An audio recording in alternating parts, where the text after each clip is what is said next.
You picture it before I even describe it. A medieval blacksmith shop. The dark shed, the orange glow, sparks jumping off the anvil like fireflies with a grudge. A hooded figure hammering a blade into being while a knight waits in the doorway, the coin purse already open. That picture is wrong in almost every detail, and what's real is more interesting because it's about money, not swords. Strip away the movie lighting and here's what's actually inside a working forge. A hearth, a pile of scrap iron, a half-trained teenager pumping the bellows, and a ledger that decides whether the smith eats this winter. The hammer is the least important object in the room. By the end of this video, you'll understand why the smiths who actually got rich barely swung one, and what separated a fortune from a bankruptcy was never skill at all. In a real market town in the early 1400s, nobody rode up to a village forge asking for a sword. Sword making, armor, and fine blades belong to specialists in the cities, men who train for years in exactly one narrow skill and guard it jealously through their guilds. A knight who wants a blade rides past your shop, not into it. Your customers are less romantic and far more reliable. There's the farmer whose plowshare snapped on a frozen furrow, and the carter whose cartwheel needs a new iron rim before market day. A miller loses money every hour his millstone sits dull. Builders need 300 nails by Friday.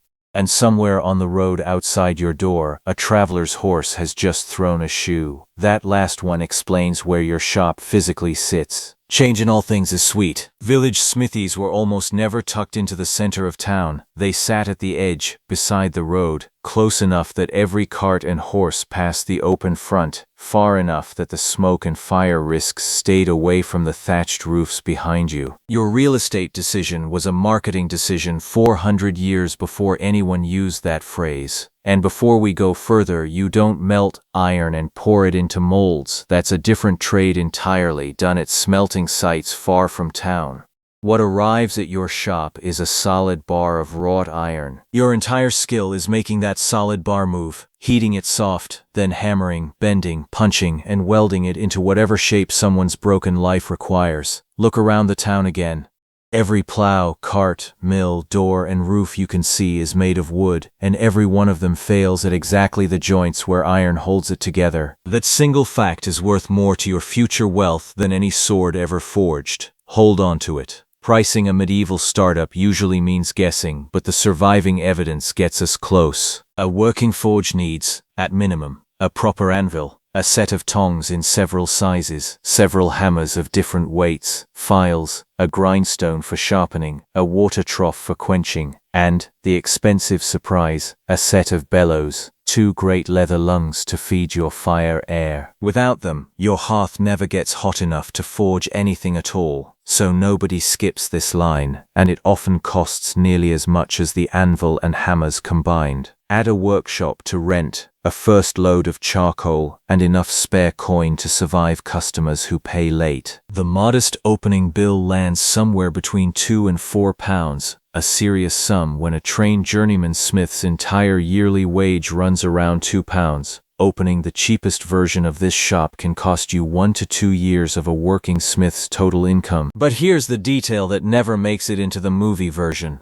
A meaningful slice of your starting inventory isn't new metal at all. It's scrap, old horseshoes, cracked fittings, broken hinges, anything already forged once that can be forged again. That scrap pile isn't clutter. It's an inventory you never paid merchant prices for, and it comes back into this story soon. Run this shop alone for a week, and the math turns against you fast. The bellows need pumping while the iron heats. Heavy work needs one set of hands on the tongs and another swinging the sledge.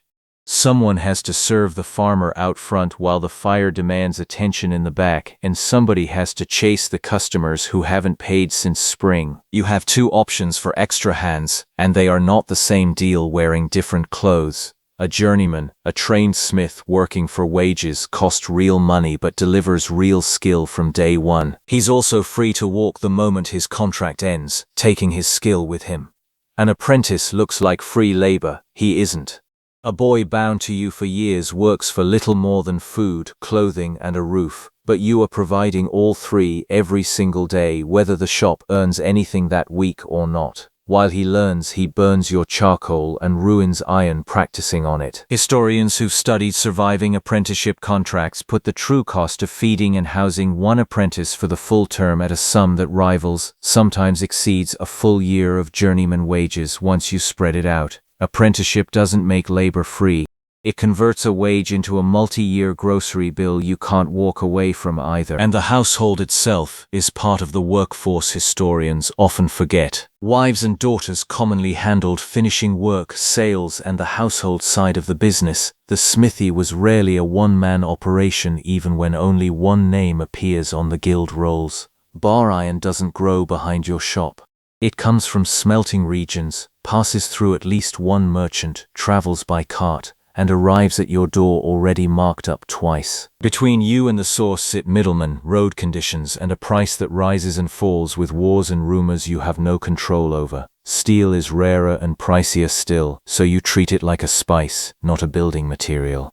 The real trick, visible in surviving blades and tools that have been cut open and examined, is a thin edge of steel forge welded onto a body of cheaper iron. The steel holds the cutting edge, the iron backing bends instead of snapping. It's cost engineering, medieval style. Fuel is the third input, and it burns whether the job pays or not. Every time a slow-paying customer makes you reheat the same piece twice, you're not just waiting on your money, you're eating stock you already bought. Which brings the scrap pile back. A farmer brings you a snapped hinge. You could weld it and hand it straight back, fast, simple, low margin. Or he wants a new one instead, and now a quiet decision governs your profit. Does the broken piece go home with him or into your pile? Every scrap of recovered iron is future stock you never paid merchant rates for. It costs nothing and compounds with every job that follows. At the bottom sits volume hardware, nails, hinges, latches, buckles, small coins per job, but steady demand, and perfect training work for an apprentice's clumsy hands. One rung up is shoeing. Horses never stop needing new shoes, and a standing arrangement to keep a farm's or a manor's horses shod isn't really a sale, it's a subscription centuries before anyone coined the word. Higher still is plow iron. Every furrow drags metal through dirt and stone always win eventually. Season after season, the same plow teams come back through your door on a schedule you could set a calendar by.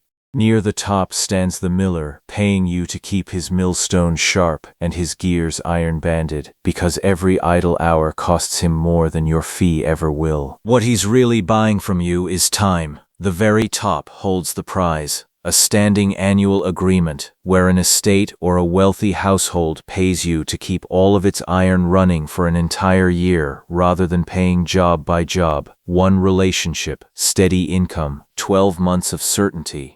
Notice the pattern climbing that ladder. In almost every case, the customer already owns the object. You're repairing, sharpening, refitting jobs where the material is mostly his and the margin is mostly yours. New goods carry your iron bill hidden inside the price. Repairs barely do. The unglamorous work is the profitable work. Here's the part almost nobody talks about, and it's the actual thesis of this whole video. Two smiths doing identical work in identical towns can be running two completely different businesses, and the difference comes down to a single clause in the contract. Some annual agreements have the customer supply the metal, the estate buys the iron itself, and simply pays the smith a fixed fee for his labor. If iron prices spike tomorrow, that's the estate's problem. The smith's costs never move. Other agreements have the smith supply everything, one flat fee, all in, metal included. That number looks bigger on paper. It's also a bet. The smith has quietly stopped selling labor and started speculating on the price of iron for a full year, with the odds locked in before the year begins. In a trade where raw material can run to 3/4 of a job's total cost, whoever controls the metal side of that deal is carrying most of the risk. Every smart lever after that, keeping the scrap, charging more during the plowing rush, collecting payment up front, only nudges the margin. That one clause decides whether you survive a bad year at all.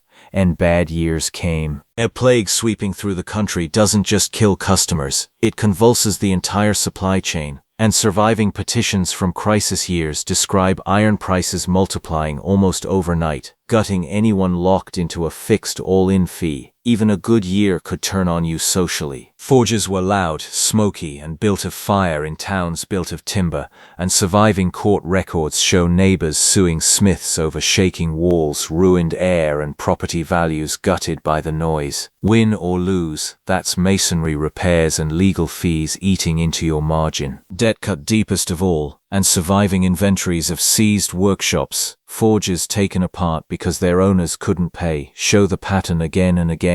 Tools, bellows, and stock valued at only a fraction of what was owed. An entire working life, hammers included, sometimes covered barely half the debt against it. Weather without a villain could ruin you just as easily. A hard drought cracks plowshares against baked ground and fills your order book with broken iron, until you remember the same drought is emptying the pockets of the farmers who need to pay you. Your busiest season can arrive exactly when your customers are poorest, with you extending credit into the worst of it.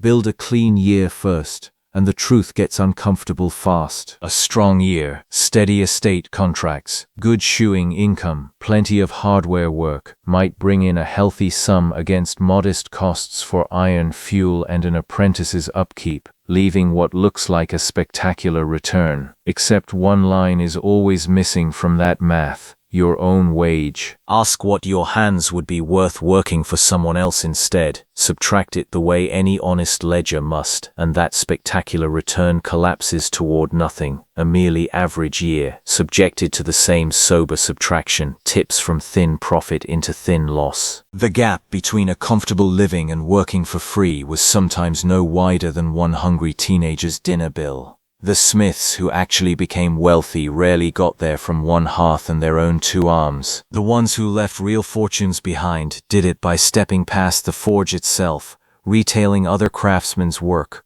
holding property, extending credit, running multiple trades under one roof. Wealth arrived on the day the hammer stopped being the only thing in the shop earning money. Look at the shop one final time without the movie lighting. It was never the town's weapons store. Instead, it was the maintenance department for an entire wooden world, part supplier, part roadside garage, part scrapyard, all sheltering under one smoky roof, keeping every plow, cart, and mill within walking distance running on schedule. The anvil never made anyone rich. It was never built.